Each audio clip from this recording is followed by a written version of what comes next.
Hey there. A lot of background noise because I got my AC on.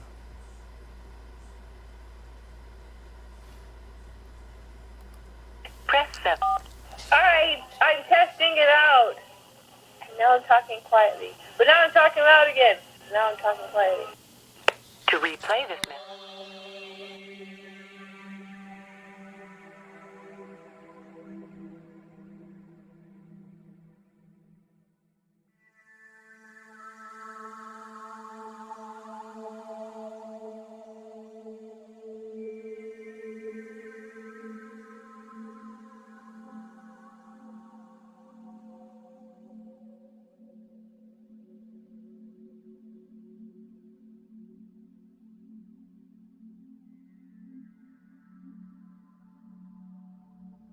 Okay, I'm gonna experiment a little here, see with how much of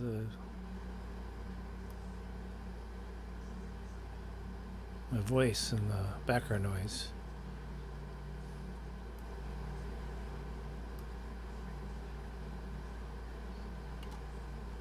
That's not bad. How's everybody doing?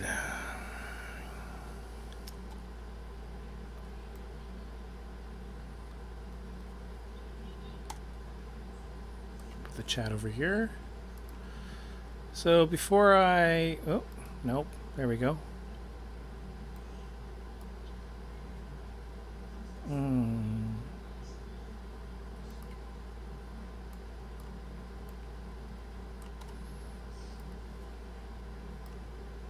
Here we are.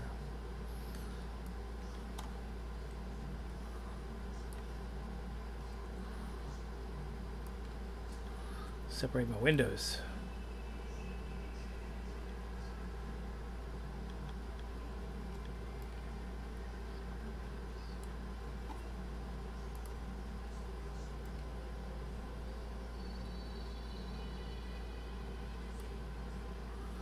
Okay. Now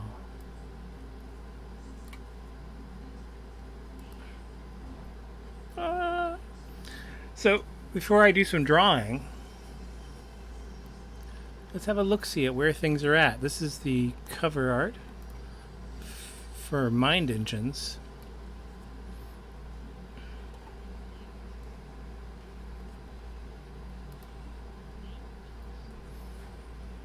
And I'm going to flip through. Here, let me kill my... I don't need to hear echoes of myself. Oh. Hello.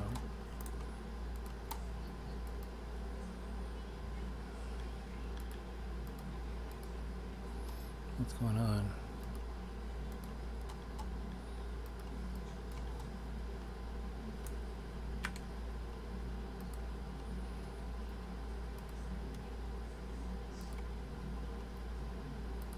There. Lagging. Okay. As I was saying.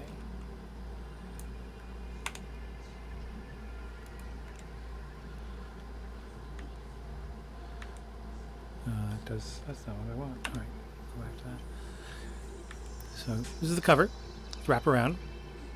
You'll notice it's called Ignition Sequence because the Mind Engine is going to be a replacement series for Revolver, which if you look up my comics in the description text, you'll find links to get digital editions of Revolver 1 and Revolver 0. Revolver 0 is a amalgamation of the contents for 4 other issues of Revolver that I published that I had a serialized story in that is now coming out next month, Dracula Son of the Dragon. But because of the nature of the deal that I signed, I can't keep publishing it myself. So I had to pull those issues. And there's stuff I wanted to keep in print, and I wanted to put Revolver, the title, to bed. So I decided to make a serial volume collecting everything that I wanted to keep in print. And so if you go and get Revolver 1 or Revolver 0, you can get them digital from me on Gumroad or order print copies from me on Gumroad. I'm actually supplying via the old CreateSpace, now Kindle Direct, which I'll probably use again, but I've been avoiding for a while because ever since they switched over to Kindle Direct, it's been a bit of a nightmare using their platform until I get the bugs ironed out again. So anyway, and then you open it, it's going to be a black and white book. So I'm doing, color covers, but black and white interiors from now on because I can keep the price point really cheap. But also, I just like black and white, and I really like the way Dream Life looks in black and white. That's one of the titles I currently sell print-on-demand copies from. You can also get that through Gumroad. And it'll let me keep the price point really low for what are going to be a really big book. The first few pages are illustrations, sort of setting things up. This will be part of the index forward page with some text. So will that. So will that. So will that. Spot illustrations. Little cartoons in the text. Then this is facing page.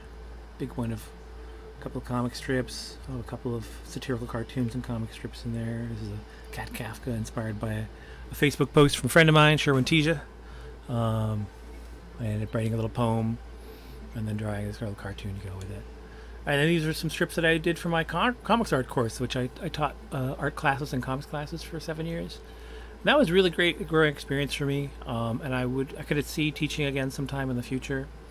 I'd want to control the circumstances and some of the parameters a bit more and be paid better, to be honest. But I used to make these little strips so one of the assignments I would do in my making comics class is because you're learning how to storytell. Making comics as a course was more of almost a writing class and conceptualization and technique and process. And the one of the skills that a lot of people sort of take for granted that they'll need to refine is being able to come up with a structure and story and put together something that's got a beginning, middle, and end and kind of rides well. It doesn't have to be strictly formulaic. Like I do talk about a bunch of different things like the hero's journey and 3-act arcs and stuff like that. But there are other kinds of act structures. 3 acts aren't the only option. And there are other approaches too. Like one of the things I like bringing up for contrast is reveries as a story formatting, like a structure, which reveries don't tend to have a definitive beginning, middle, and end, though they do adhere to a certain degree of a classic plot structure, but they tend to more be kind of riding the moment. It's a vibe you're going for. But anyway, getting a little sidetracked here. For just beginner level stuff, as a weekly assignment, I would tell people to once a day do a short comic strip, 3 panels. You can maybe push it to 4. But the idea is to keep it really bite-sized, do it very rough. What you're seeing here are my idea of cartoony roughs, but with the contrast when I scan them punched so they look a little crisper. But they could be even more scribbly. A lot of the student stuff's even more scribbly, and I always had to reassure them that's okay. The point isn't to do a pretty finished comic, it's to do the roughing, thumbnailing stage, the writing and structuring of a comic. And we would use a couple of different constraints. So I would recommend things like try making it a haiku, because that works with 3 panels or 4 panels really well. So, by the way, or 5, because there are different. So a haiku is usually 3 stanzas or 3 lines, and usually some numeric constraint. If I remember correctly, it's 575. I could be getting that backwards or different, but it's something like that. So the beginning and last stand will match, and the middle one will be longer or shorter. And so it's usually the numbers are the number of syllables you use. And you don't necessarily have to adhere to that structure exactly for my class, but I would recommend it as a way of constraining and thinking about using short, focused, poetic pieces of text that do specifically the work that text does the best, while letting the pictures do the things that pictures do the best. And not overburdening your panels with too much text, keeping it punchy and simple and clean. Poetry in general is a great thing to look at. You don't have to necessarily be a poet when you're writing comics, but it doesn't hurt to study poetry and try to lift up some of those skills and understand how to communicate the most with a minimal amount of words.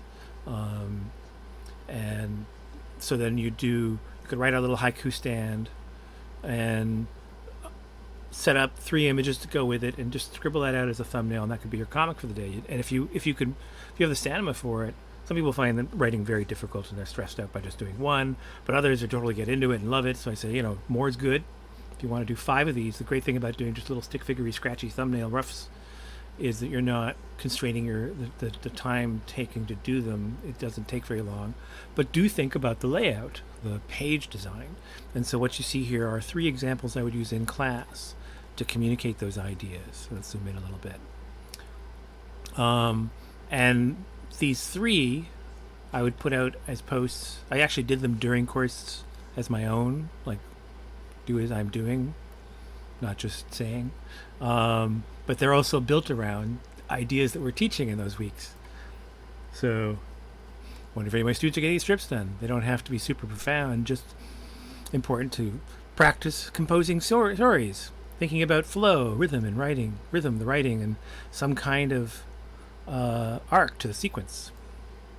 And space-time constraints, and it's got a little Einstein telling the story, talking about page structure, being creative myself, and this one's got a lot to do with the text rhythm and what I was just talking about, using poetry. And I've done many more, but these are 3 that I'm going to use in the next issue. Mind engines. This is an illustration, drawing of a Montreal building. Some of this is fiction. I think I've seen it now used actually as a patio, but at the time this was an optician's up here. That's a restaurant down there.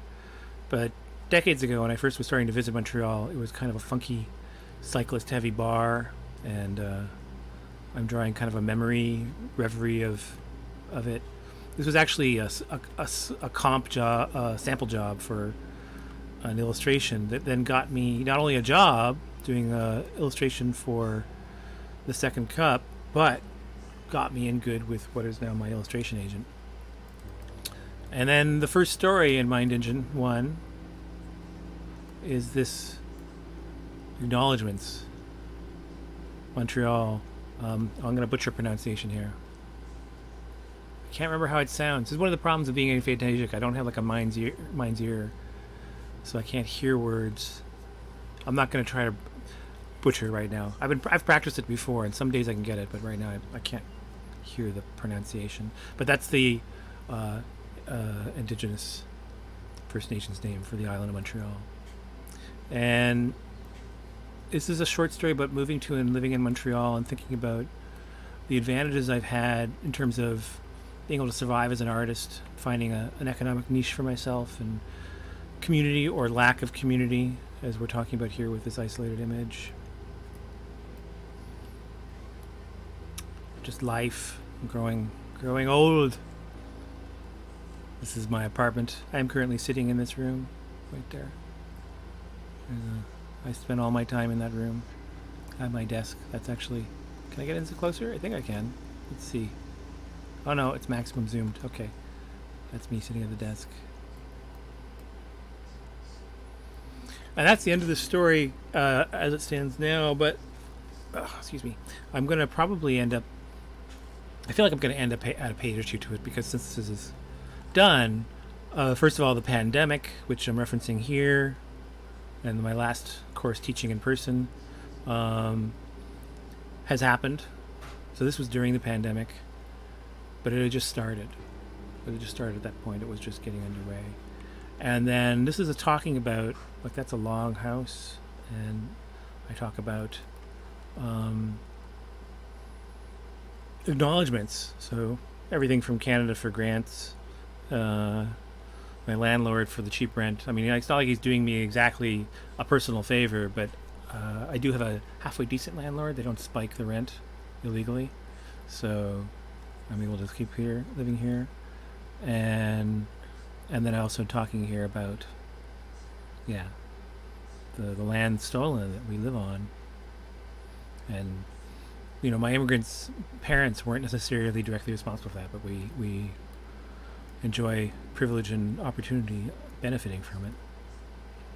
So I think, like, this was the end, but I'm going to add a footnote or two, because since this was created and written, things like the grave sites of now thousands of children have been found. I'm going to have a bunch of illustrations from my teaching days. Let's turn that down. Move to a new piece. The music you're hearing in the background is let me just check.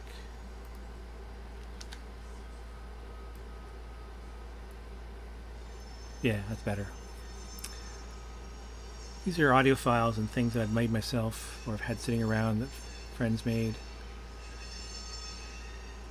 I think technically what you're hearing now is some samples that an old ex of mine did for an art installation.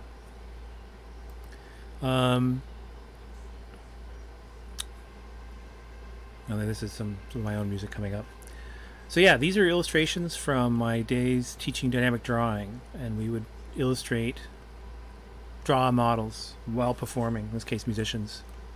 And I'll have a whole section in this issue of musician drawings. These are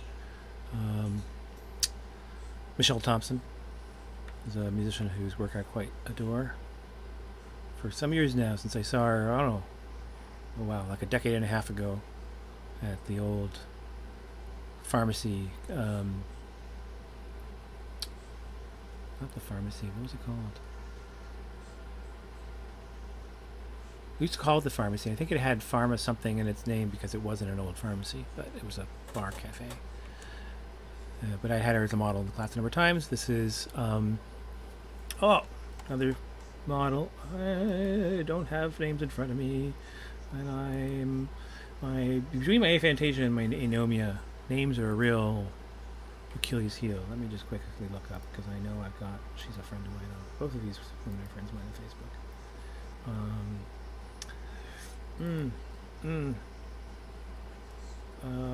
Damn it.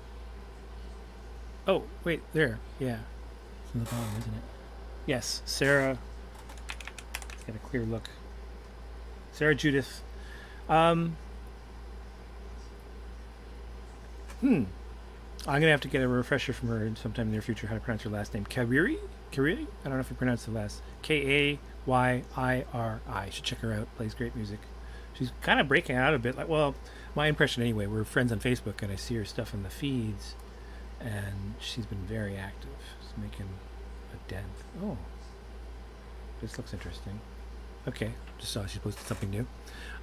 So she would come in and play violin, usually with a backtrack that she set on a tape deck. So these are from my first time I had her as a model. And then later years, we had her as a model in the class when we went on to Zoom. So this is actually her in her apartment. She set up a camera and played for us with a live model for a Zoom-based class. This is, blanking on names. Did I write on the bottom? I did not write on the bottom. Is it on the next one? It's not on the next one. I should put those. I'm going to have to add the notations when I publish these. Okay, I'm not going to get bogged down looking for them, but I really like these ones. And these will all be like full pages. I'm even thinking about making them facing blank pages so that they can be taken out as pinups. I think that's Pete. It's a poem by my father, which will be accompanied by some illustration work.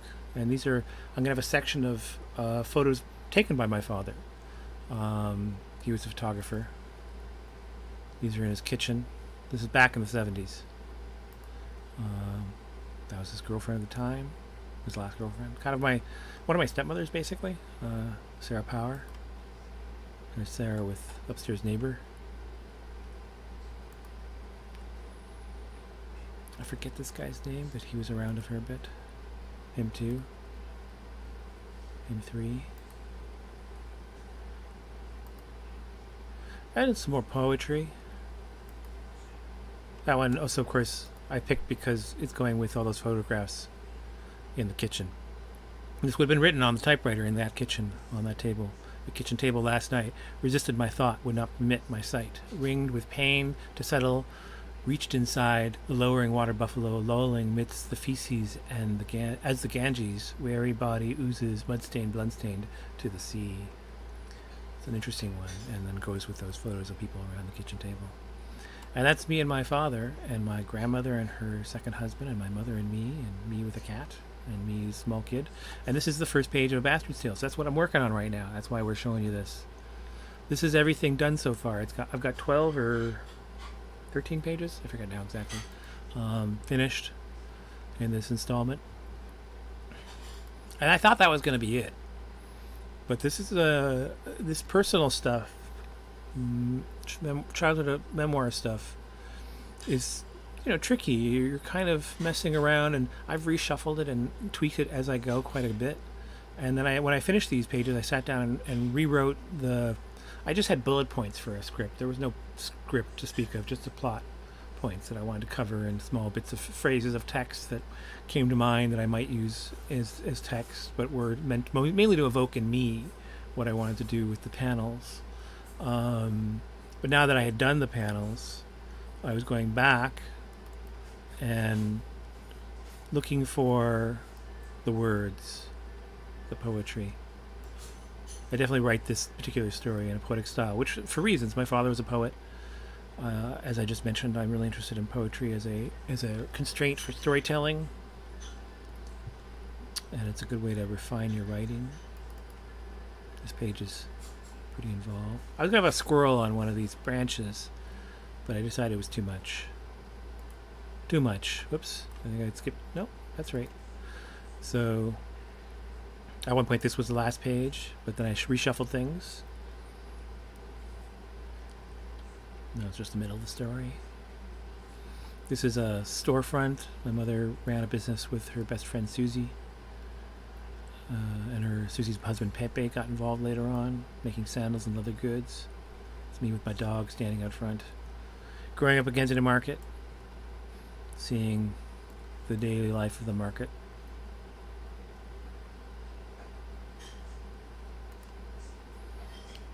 Playing, I think we called it food chain in the woods at camp.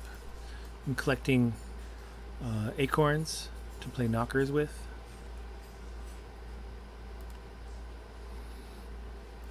Me in my basement bedroom at my mother's house on the beaches. And then the story sort of segues into a particular day. So this is Sarah. We saw her in the photographs calling me to the car from her office at the co-op she worked at. She ran a motor co-op. And going to the hospital, knowing something was wrong. She told me that Lyle had been in an accident. And a dream image that I had, reoccurring dream that I know I never actually saw, of my father on a gurney in the ambulance bay. Because he was already dead and already in a viewing room, and us being told. And just sort of like moments of that day,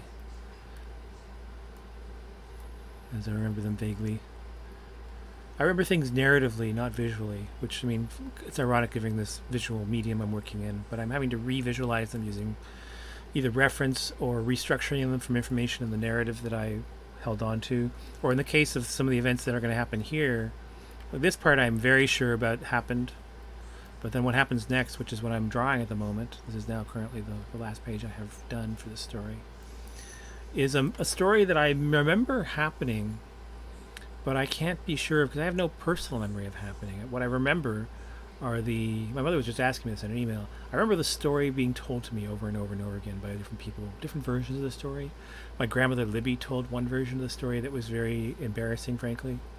Other people accounted it with a little less presumption about what was going on.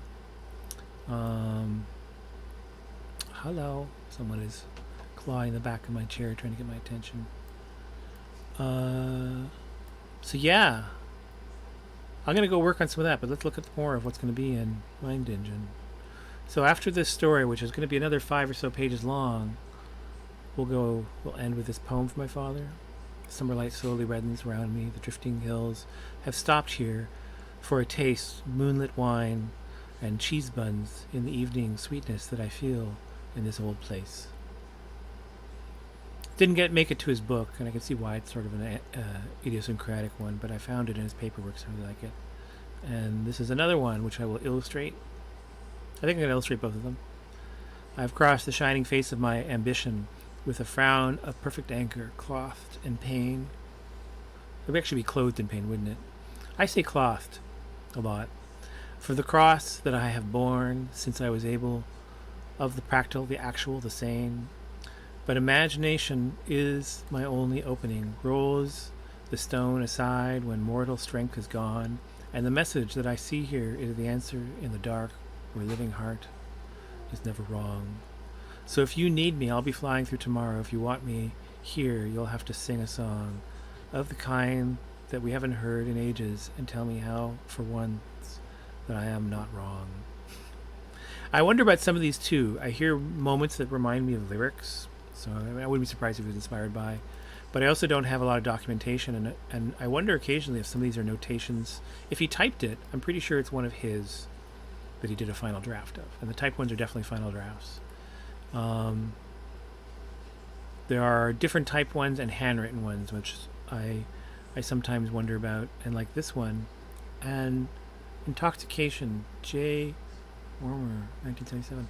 I wonder if, like, is he quoting someone with this one? Is that his writing? He signed it. So it's his, that's his signature. But is this a title that someone gave when they heard it? Or is he referencing something they said? I don't know. He died when I was 8. So a picture my mother took, my father took. Car behind there is the one they had at the time, back when they were together, before they had me. She was telling me she made this jacket, one of her own creations. And then we're segue back into some illustrations. This is a fantasy drawing, which, I'm sorry, patron who requested this, I still have not mailed it out, I know. I have a stack of art I need to mail people. This is an old illustration for a children's play. Don't worry, that all the art's safe. I've just been terrible at... It got put out of sight, and when it was out of sight, it's out of mind. So now I have it hanging behind me, making me feel guilty every day when I get up, that I haven't gotten around to sitting down and doing... the hurdle at this point is packaging them. I don't like just getting standard mailers. I want to make a nice, safe package to make sure they travel safe. But it does take a bit of my attention focus then lately with the full-time job. I've not done a whole lot of anything other than the full-time job, and then kind of melting down. I don't know, melting down is exaggerating, but just sort of not wanting to do anything on the weekend other than a little bit of my own drawing. So this is for a play. I'm going to throw it in because it fits the context. And that segues to this image. This was a demo for one of my art classes. I was talking about textures, how to do leaves. And I started off, so this began with like, so say I want to do leaves, but you want to do the leaves in a form. Let's do a leaf skull. And then I drew this for the class. I just did a pencil drawing of the skull only, with an overhead camera going. But I really liked, and went home and finished it. I got into it. So I did this whole thing with a snake. It's a lot of fun. A lot of people like run away in fear from these sort of involved things like leaves. And there have been times where I laugh at myself because I'm not into it every day. So there'll be times where I'm stuck myself with one of these, and then later I have to finish it and go, oh God, what was I thinking? But you notice the little bug with a shroom growing out of him. This is generally a kind of involved, obsessive, repetitive action. Actually, strike the obsessive part. Fascinated, repetitive action that I get myself into because I enjoy it. So this is another short story. The box. Hang on a sec.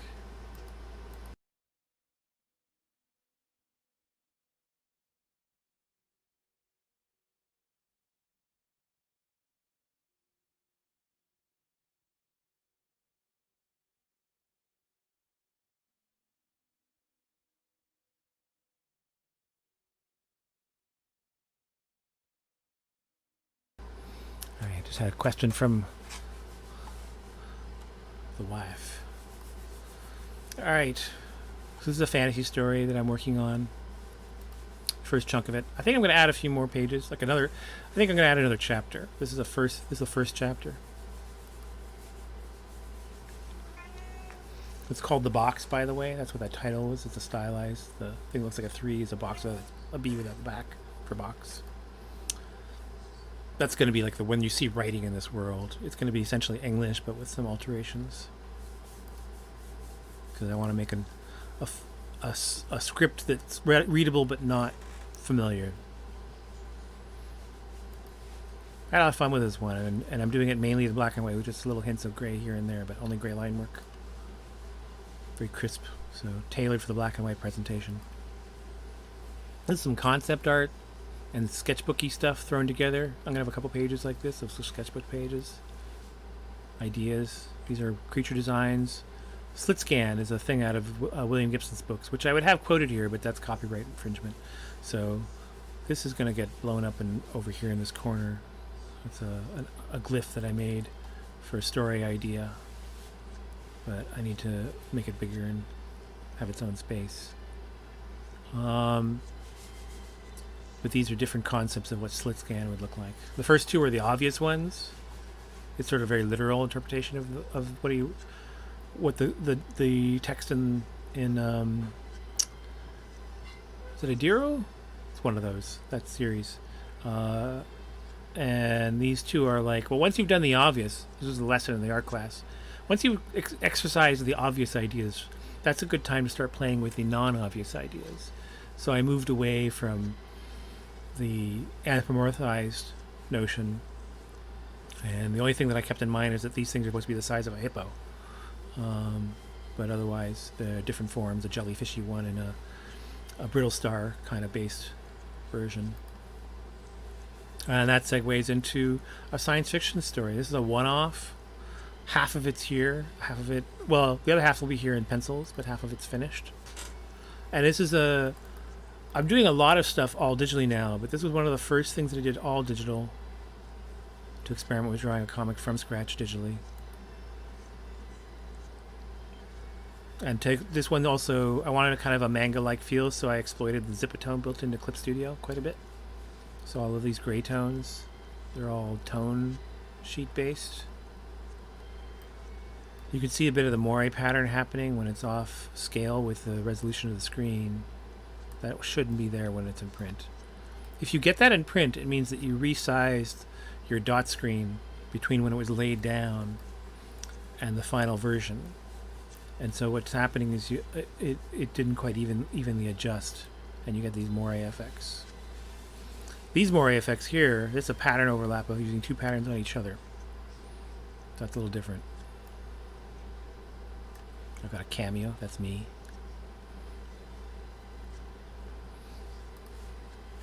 So here we are on the pencils, still all digital. All Clip Studio. I really like, I'm working with Clip Studio almost full time now. Also on my day job. I do a lot of Photoshop work too, especially Photoshop is better for the text typesetting that I have to do.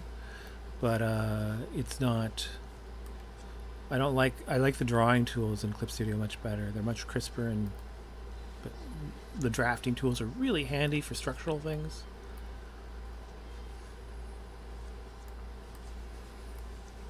Spoilers coming up if you guys don't want to. I think this is the last pages. So, guy swears and something comes out of his head. Ah! What's going on? This was like the first drawing of this that I did, just to figure out what's going to happen. And then that's the corpse down there. It's going to kind of blow up at us, spiraling up. And one more, I think. Yeah, last shot. Big splash. Running away.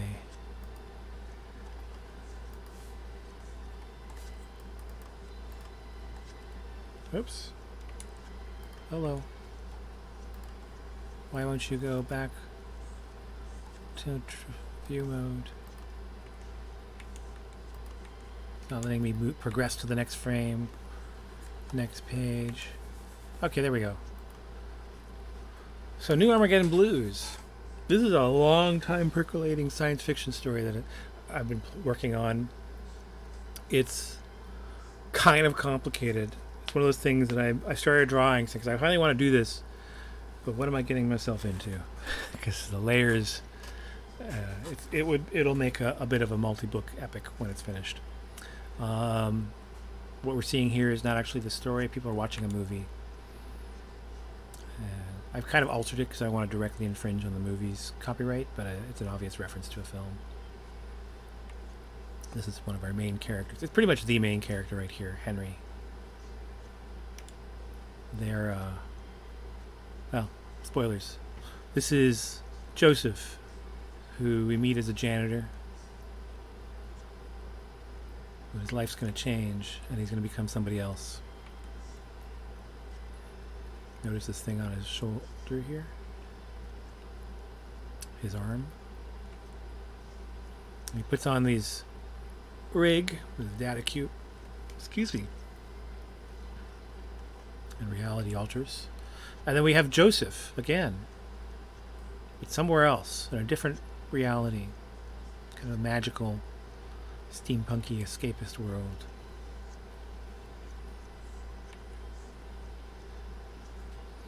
I like this one because doing scenes in this world, it can be a lot of fun because you can have strange little things like this hammerhead dog with a cloaked figure and a misty staircase.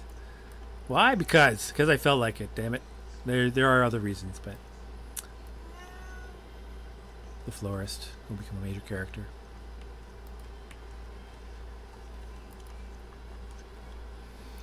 And then we're back to Joseph's reality. Explosions, some foreground figures. This is this character. She's called Leslie, I believe, in the book now, but we're also calling her Blackheart. And the visual of her is from way back in the day. I think it was on.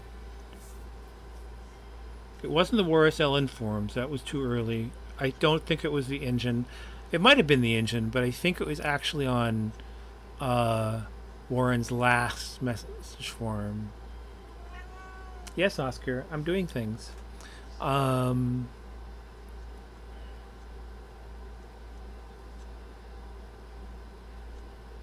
Angels, something angels? What's it called again? Damn it. Well, anyway, they had a remake remodel every week or month or something like that. Someone would pitch a character, public domain old character that was out there, and we were free to fuck around with. Usually they were pretty kitschy and like obviously dated. Early stuff often is because they were still figuring out genre things and a little rough. But this one that got pitched really caught my attention, the Black-Hearted Women.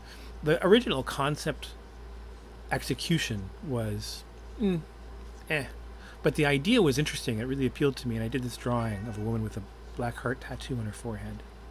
We thought of it as like an assassin or something. And she sort of stayed in the background. And I had another character who was also an assassin named Leslie in earlier drafts of this project. And when I started to remount it recently, I realized that the idea I had for Black-Hearted Woman, or Blackheart is all I'm going to call her, is perfect for this role. So, Blackheart. Blackheart's hoping Henry is happy with him. And then we're flashing, you'll notice there's these time indexes in the back corner. The top corners. And that shows you where you are in time and location and space. And that's Henry again. And this is actually taking place just after that first scene we saw where they were watching the movie. Like a day or two.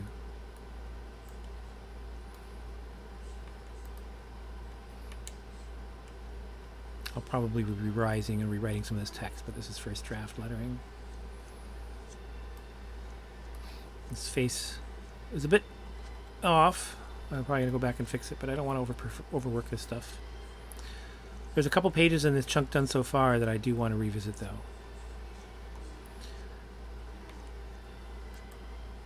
And then we're going to segue into Dream Life. So actually, I might add a few more to this one as well. I'm not sure. This is a good place to leave it if I don't. So I might just leave it here as a first installment. But there could be more. Dream Life Book 2. So Dream Life Book 1 is a book that I published in 2009?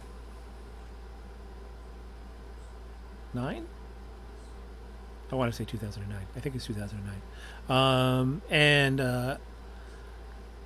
I actually wanted to do it all in one. I didn't want to break it up into two books, but it's a big project. The first book is 160 something pages. So I decided to pause there and move on to other things. I had other things I was working on. The Dracula Son of the Dragon thing was kind of had gotten underway, and then I shelved. So what ended up happening is I was planning to get Dream Life Book 1 finished before I started Dracula. I'd already decided that I was going to cap Dream Life as a Book 1 at 161, I think, pages in total. But even that, there were some unexpected things that came up. I got sick. So I put it on the back burner, let everyone who supported it know it's coming, but I've got like a dozen or so pages I have to finish or redraw, and I just didn't have the energy to burn through it, get it done then. I'd had a severe gastroenteritis in the fall from a convention, Concred. And that was disappointing, but I knew I'd get back to it. And then I thought I was going to do this very short, quick Dracula thing. I was going to have a Kickstarter in the spring, late winter. I think we started in the end of February. I think so. I'm not 100% sure about that. Something around like that. And then I was supposed to take 3 months to draw Dracula. And then I'd get back to this and put it out. Just as we were gearing up for the Kickstarter, like literally the week we launched the Kickstarter is actually, I think the doctor's appointment was after the Kickstarter was already launched. So I was into it already. This is part of why I made the choices I did, which I regret a little bit now. But at the time, I went to a doctor's appointment. I'd been having issues ever since that gastroenteritis, and follow-up had come out. I'd done some tests, and it came out on a follow-up appointment just after the Kickstarter for Dracula launched that I was diabetic, type 2 diabetes. It actually runs in the families, and there was probably a propensity to become diabetic always there. I'd had high blood glucose issues in the past and gotten them under control. But something about the gastroenteritis kind of pushed me over the edge, I think. I'd had some other health issues that could have contributed to. A few years before that, I had cancer. I was lucky I didn't go through chemo and stuff. I got cut out. But it did mess with my mental well-being and stress and just stuff. And I'd had issues with work stress and life stuff, and been eating badly and not getting enough exercise. And I think it just caught up with me. And the gastro really screwed with me, and I lost like 15 pounds over a week and a half, 2 weeks, and I think that really screwed my what's the word again? Metastasis, something.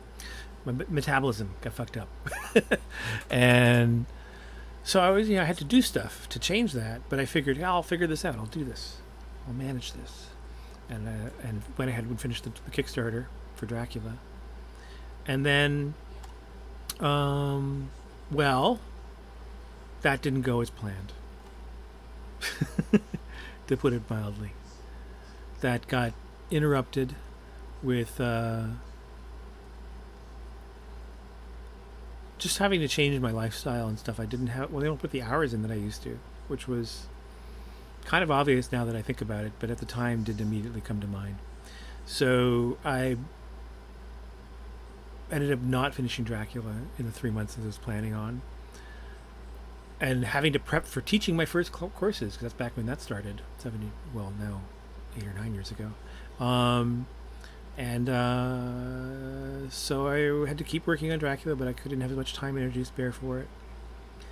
I slowly ground away at that, taught my first couple semesters of classes, and then really hated that Dream Life was just hanging there unfinished. So I took a bit of a break from Dracula, which I'm sure people who had backed the Dracula project were not happy about. But damn it, there are people who would help me out earlier getting Dream Life done who are waiting for a book. So I went and got that taken care of and finished and published the book in 2009, right? So now we're caught up. And then went back to, after that took me a month and a half, and then I went back to working on Dracula, which took for freaking ever. No more will be said about that. It's like Macbeth for me. It's my Macbeth. Vampires in general. The last time I did a vampire book 2 was Sea of Red, and that did not go as planned. That was a disappointing outcome. What's going on with viewer activity? What's going on? I'm getting some interesting numbers here. What? Playback's 32. Current viewers only 1. Oh well, no one cares. But this will be up in the feed, so. So yeah, vampires. Just every time I try to do a vampire story, fucking shit hits the fan, man. I learned my lesson. I'm not superstitious. I don't think it's the vampires, but maybe. And then I was finally able to get back to Dream Life. So let me reset here. So now I'm finally doing Dream Life Book 2. It's all written. It was all written before. I mean, I rewrite and go as I go, but I'm finally getting back to the story. So we rejoin when we left Dream Life, Book 1 at the end. Charles and Scrappy went back to the family farm. Well, it's not family cottage. It's not a farm. In the woods. He's chopping some wood. And some texting with Leslie, who we also saw dealing with her shit. And finally, what happened with Lionel and Kai. So we're picking up where Book 2 left off. PJ went to visit her friends. So here she in her friend's kitchen, talking about plans. Her friend's involved in bread and puppet theater and some other interesting funky stuff, so you see hints of that. And Gary, who was traveling across the country on his bike. We pick up with him. It's like the first few pages of Book 2 is picking up the threads. And so here, Dan and Leslie are having lunch. They're going to meet with PJ, who comes in. Group hug.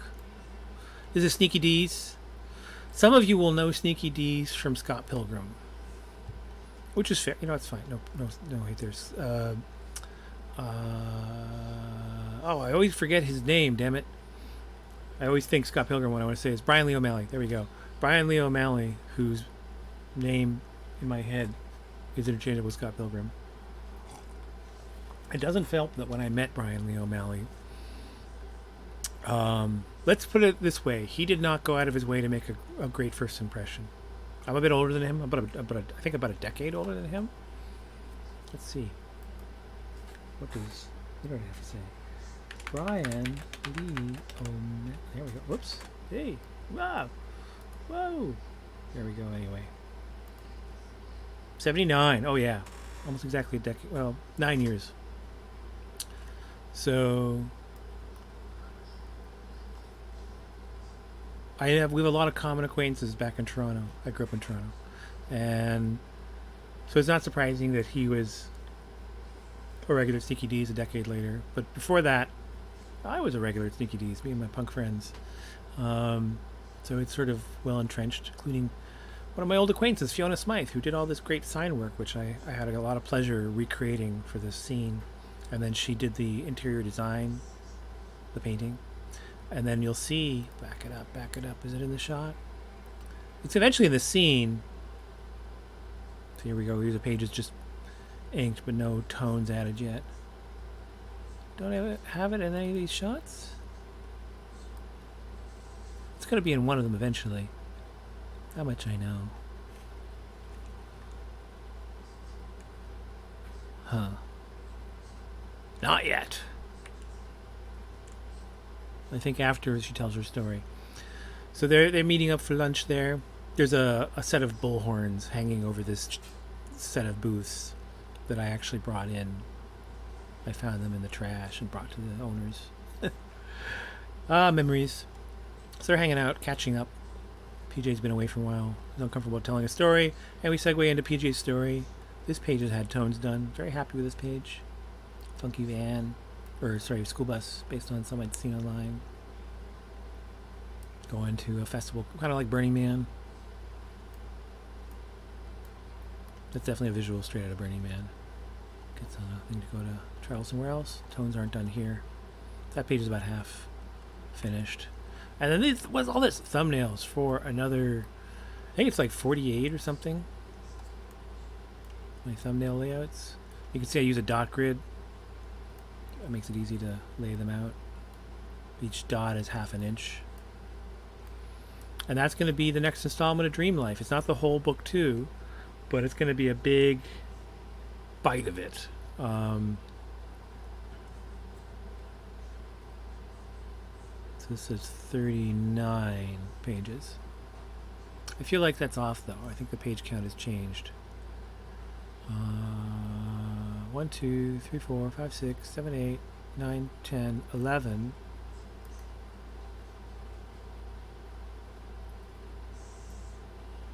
12, 13, 14, 15, 16, 18, 19, 20, 21, 22, 23, 24, 25, 26, 27, 28, 29, 30. 1, 2, 3, 4, 5, 6, 7, 8, 9, 10. So 40 pages. It will be 40 pages long. At least currently. I keep tweaking things as I go. So you can get the idea. This Mind Engine book, I'm going with black and white because it's going to be 100+ pages long for the whole book, the whole collection. I'm not sure when it's going to get done. I no longer worry about deadlines for my personal work because it's just not practical. I need to be able to fit it in around the day job and whatever I'm doing, and I want to take the time it takes to do it right. In an ideal world, I would have gotten, enough backers on. I have a Patreon like everyone else these days, and I would have gotten enough backers on that had things gone perfectly that I could just not worry about anything else and do just it. But that didn't happen, and that's life. That's okay. Like, I'm not saying anything to the backers out there or the folks who aren't my backers, although you still could be. But it is what it is, and teaching wasn't cutting it anymore. So with the pandemic, I ended up getting a day job back in animation design, which is what I've been doing lately, but it keeps me busy 7 days a week. And so things have continued to progress on Mind Engine, but they have slowed down just some. So I'm going to, it's been how long now? Oh, it's been an hour. I like to keep these clips short. So I'm going to do some drawing tonight. I'll turn the camera back on, but I'm going to end this video here with this overview of Mind Engine. Now, if you want to see the progress on all this work, keep it in your inbox, plus get access to my entire library of self-published work, it is still possible to go to the Patreon link in the description text here and pledge to be a member, and you'll have access. There's the pinned to the top of the blog is a post with a complete library of, like, I think it's over 500 pages of my self-published comics over the years. Also, I do private process posts occasionally still, not often, but every now and then update patrons on what's going on. But because I'm doing the day job, Patreon's kind of on sleep mode. I don't collect pledges at the end of each month anymore, or the beginning of each month, I should say. So what happens if you sign up? You'll pay the one time to get access, but then for a while now you're not going to be charged. And then I'll announce when I'm going to kick it up, turn it on again. But I will only probably do that if and when I'm not doing full-time day job.